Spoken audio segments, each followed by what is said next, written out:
روزه هم میخونید؟ بله. برای خودتون؟ بله. تنها؟ بله.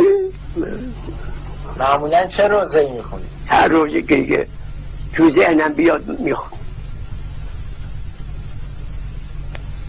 ما الحمدلله الان 80 ساله که منبر میریم روزه میخونیم.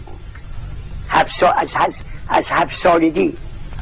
کدوم یکی این روزه هاست دلش خود شما رو بیشتر از همه میسوزونه؟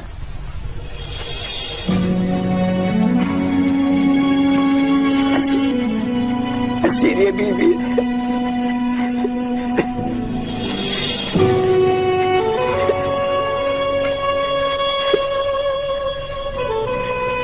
صلی الله علیه و آله.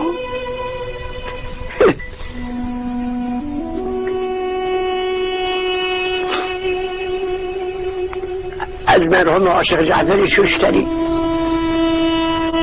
رفع الله درجاته نقل شده که ایشون فرموده بودن 2 مصیبت 2 غصه بود که امام حسین رو کشت، آقا از پا انداخت. یکی غصه تشنگی بچه ها، یکی غصه اسیری عیال بود. این 2 مصیبت.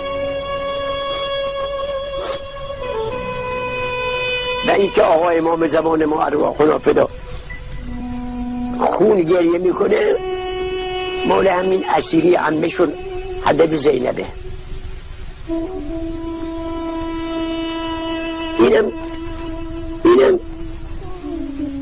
بعضی ها میگن که عرض میکنه یا جزا اگر اشک چشمم تمام بشوه خون گریه.